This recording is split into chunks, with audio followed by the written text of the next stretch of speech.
Assalamualaikum warahmatullahi wabarakatuh. Perkenalkan nama saya Ahmad Kis Ismail dengan NIM 10304240005. Saya akan mengerjakan cahaya kalkulus. Untuk yang pertama, partikel bergerak di sepanjang lintasan berupa heliks yang diberikan pada persamaan berikut, di mana komponen K menyatakan ketinggian dalam meter dari permukaan tanah, serta T itu lebih besar sama dengan 0. Untuk yang A, apakah partikel tersebut pernah bergerak ke bawah? Untuk mengetahui partikel bergerak ke bawah, karena komponen K itu menyatakan ketinggian, maka kita harus mencari tahu ketinggian terhadap waktu. Kita mengetahui bahwa komponen Z T ini, atau ini kan X, Y, Z, itu komponen K, ini adalah T kuadrat min 3T plus 2. Maka turunan ketinggian terhadap waktunya, atau dz per ds, ini sama dengan 2t min 3. Yang mana kita ketahui bahwa partikel akan bergerak ke bawah jika turunan pertama dari z itu kurang dari 0. Maka z aksen ini harus kurang dari 0. Yang mana ini adalah 2t min 3. Dan kita tinggal pindahkan saja, maka T jadi kurang dari 3/2, atau T kurang dari 1,5. Dan kita perlu ingat di paling atas ini bahwa T itu lebih besar sama dengan 0, dan T lebih besar sama dengan 0, sehingga partikel bergerak ke bawah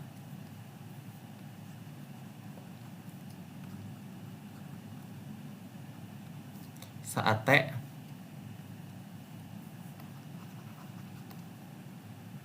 saat 0 kurang dari sama dengan T kurang dari 1,5. Baik, untuk nomor B, apakah partikel tersebut pernah berhenti bergerak? Berikan argumen untuk setiap jawaban yang diberikan. Berhenti bergerak berarti ini terkaitnya dengan kecepatan, yaitu Vt. Yang mana kita ketahui bahwa Vt ini merupakan turunan pertama dari R, yang mana ini sama dengan turunan dari sin itu adalah cos T komponen I, turunan dari cos adalah min sin, maka ini dikurangi dengan sin T komponen J, ditambah dengan turunan dari T kuadrat min 3T plus 2, yaitu 2T min 3 untuk komponen K. Karena berhenti bergerak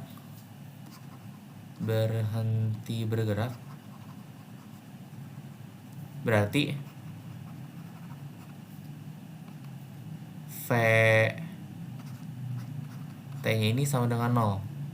Maka semua komponen ini dari cos T, terus min sin T, terus 2T min 3 ini harus sama dengan 0. Yang pertama kita lakukan yang mudah dulu saja, berarti ini menjadi 2T min 3 sama dengan 0. Karena harus sama dengan 0, maka T-nya ini sama dengan 3/2. Namun jika T-nya sama dengan 3/2, cos 3/2 ini bukan sama dengan 0, dan sin 3/2 ini juga tidak sama dengan 0. Sehingga untuk membuat Vt sama dengan 0 tidak ada yang memenuhi, maka tidak ada T yang memenuhi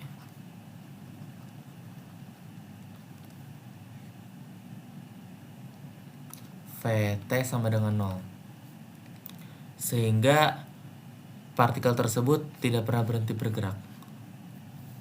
Sehingga partikel tidak pernah berhenti bergerak.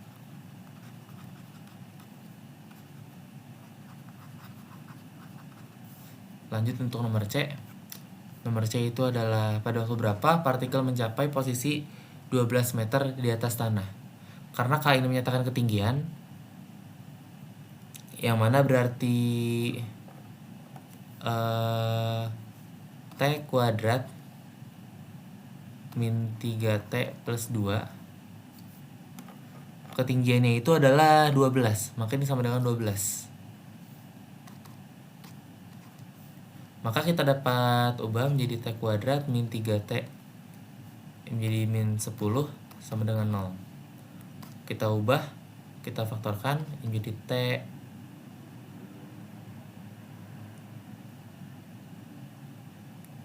ini menjadi T min 5 dikalikan dengan T plus 2 sama dengan 0. Maka T nya adalah sama dengan 5 atau T sama dengan min 2. Karena T nya lebih besar sama dengan 0, maka ini yang ini salah, yang ini benar.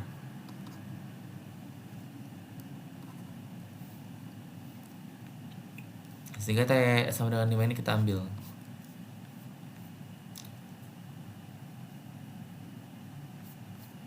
Jadi berada 12 meter di atas tanah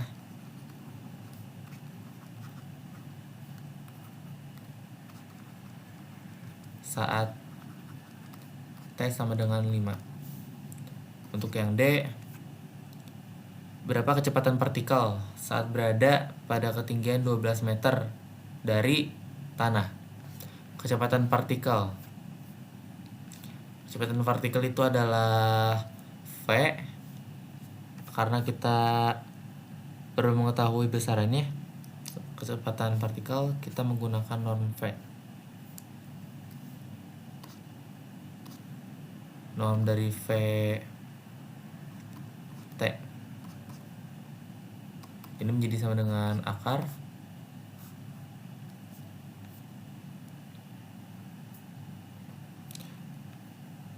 karena pada ketinggian 12 meter T-nya kita sudah ketahui, yaitu adalah 5 dari soal nomor C. T sama dengan 5. Akar V itu adalah cos T I min sin TJ plus 2T min 3K. Maka setiap masing-masing dari vektor ini kita kuadratkan, lalu kita akarkan. Maka cos T kuadrat, T-nya adalah 5, berarti ini menjadi cos 5. Cos 5 kuadrat tambah min sin 5 kuadrat tambah 2T atau 2 kali 5 min 3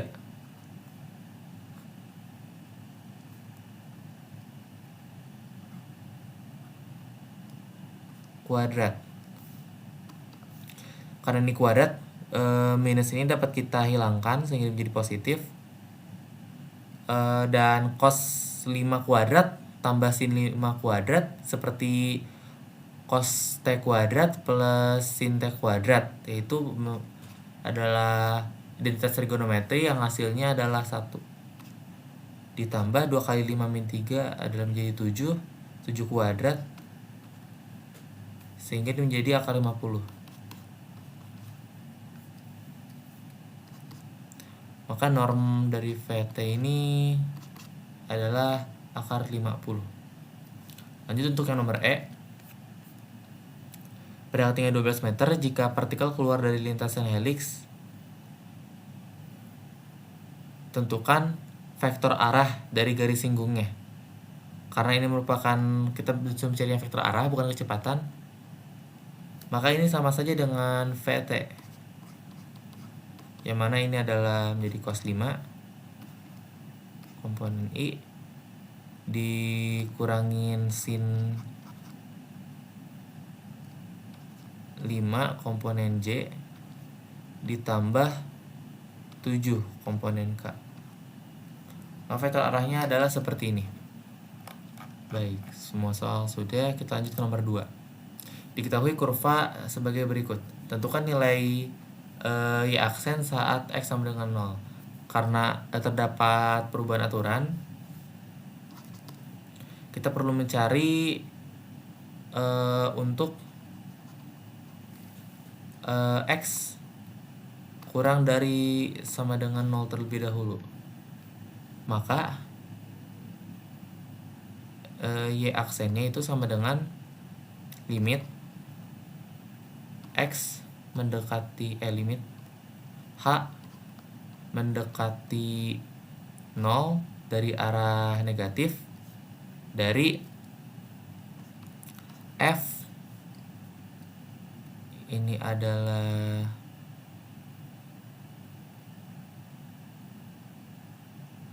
X plus H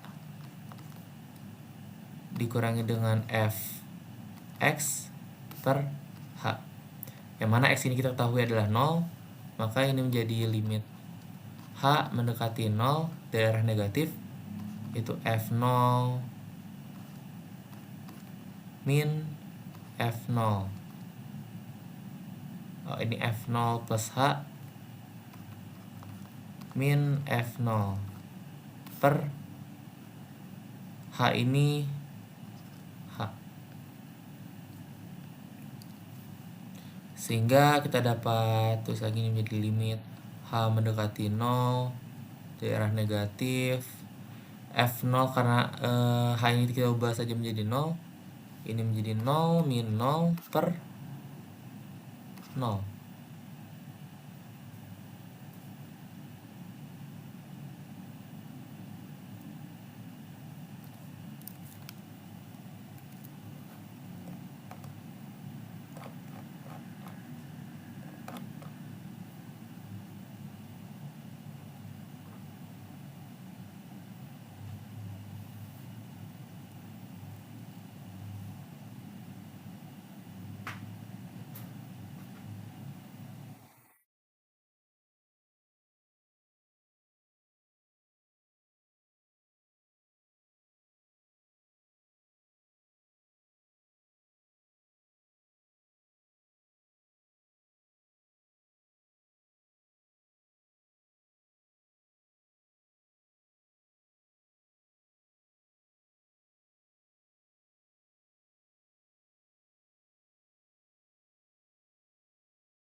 Ini menjadi H karena H ini sama dengan H yang atas sama dengan 0, 0 kurang dari, maka masuk aturan yang atas yaitu adalah 0, sehingga F0 adalah 0 dikurangin F0 adalah 0, jadi 0 min 0 per H. Karena H ini kurang dari 0, tidak sama dengan 0, tapi mendekati 0, maka ini sama dengan 0. Lalu untuk X lebih dari 0,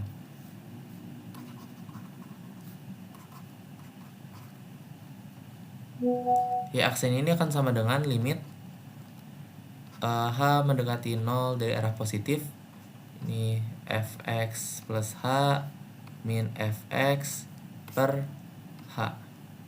Yang berubah adalah di FH-nya, selebihnya sama seperti sebelumnya. Limit H mendekati 0 dari arah positif, ini 0 plus H jadi FH, min Fx adalah F0 ataupun 0 per H. Ini menjadi limit H mendekati 0 dari arah positif. Karena 0 positif masuk ke aturan bawah yaitu X pangkat 3, maka ini menjadi H pangkat 3. H pangkat 3 min 0 habis min per H.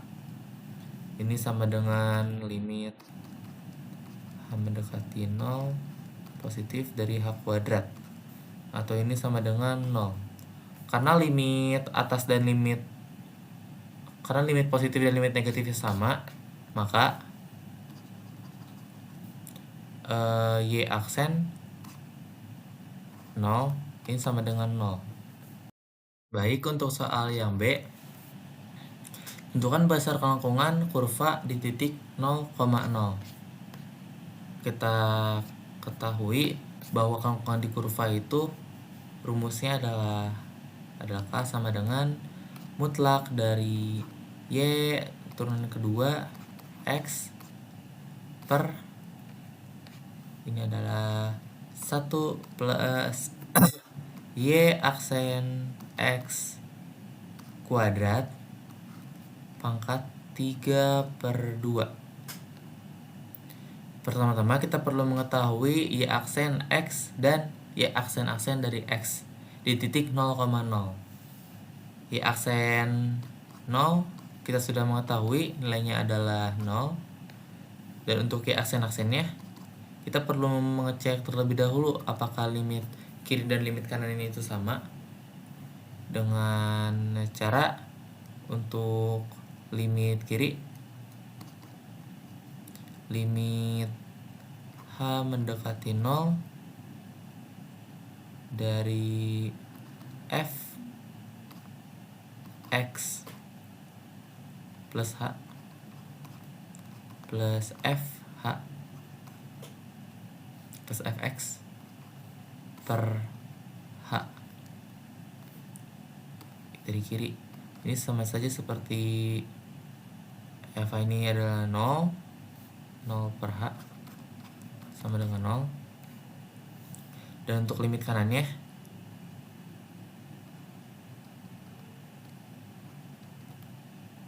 ini sama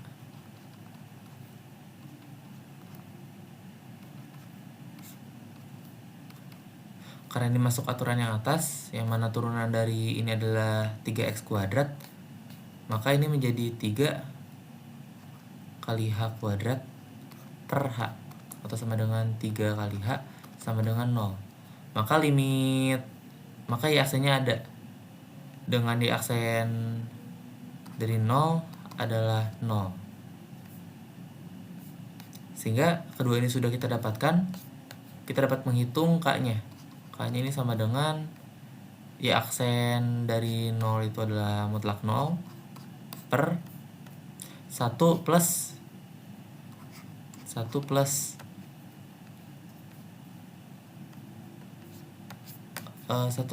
Y aksen X kuadrat, yaitu 0 kuadrat pangkat 3/2, atau ini sama saja seperti 0 per 1 pangkat 3/2 sama dengan 0.